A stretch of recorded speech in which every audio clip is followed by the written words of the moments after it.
Barrister Shamim Haider Patwari সদ্য জাতীয় পার্টির মহাসচিব হিসেবে নির্বাচিত হয়েছেন। তিনি বলেছেন, ছাত্র জনতার যে আন্দোলন হয়েছে আওয়ামী লীগ সরকারকে হটানোর জন্য, সেখানে ছাত্ররা এই এখন যে দাবি করছে, যেমন সংবিধানের মৌলিক পরিবর্তন, তারপরে পিয়ার পদ্ধতিতে নির্বাচন, কিছু যে মৌলিক পরিবর্তন চাচ্ছে, এই মৌলিক পরিবর্তনের কথা আন্দোলনের সময় বলেনি কেন, এখন কেন এগুলো বলে ঝামেলা পাকাচ্ছে এবং নির্বাচন পিছিয়ে দেওয়ার সম্ভাবনা তৈরি হয়েছে, অথবা বর্তমানে তাদেরকে রাজনীতি করতে দেওয়া হচ্ছে না এবং আওয়ামী লীগের দোসর বলে নানান পার্টি তাদেরকে আখ্যায়িত করছে। এবং এটা তো পরিষ্কারই যে গত 15 বছর তারা আওয়ামী লীগের লেজুর ভিত্তিক রাজনীতি করেছে এবং আওয়ামী লীগ টিকে থাকার একমাত্র কারণ হিসেবে এই জাতীয় পার্টিকে দেখা হচ্ছে। তো এই ধরনের চাপের মধ্যে জাতীয় পার্টি আছে এবং সেই চাপ থেকেই মূলত এই জাতীয় পার্টির মহাসচিব ব্যারিস্টার শামীম হায়দার পাটোয়ারি একথা বলেছেন। তো সেটা বোঝাই যাচ্ছে এই 5ই আগস্টের পরে 2024 সালের ছাত্র জনতার গণ অভ্যুত্থানের পরে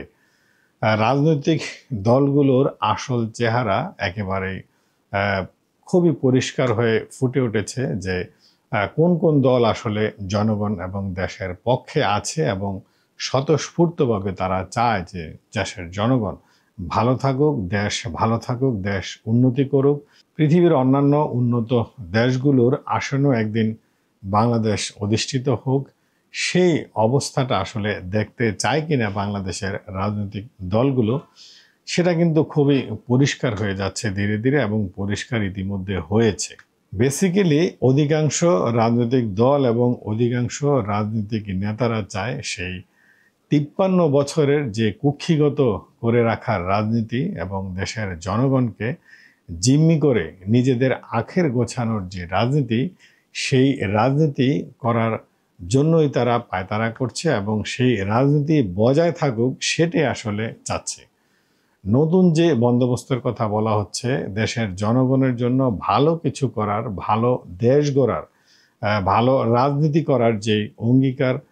করা হচ্ছে এবং সে যেই পথ দেখানো হচ্ছে, সেই পথে আসলে হাঁটতে চাচ্ছে না পুরাতন রাজনৈতিক দলগুলো এবং পুরাতন রাজনৈতিক দলের অধিকাংশ নেতাকর্মীরা।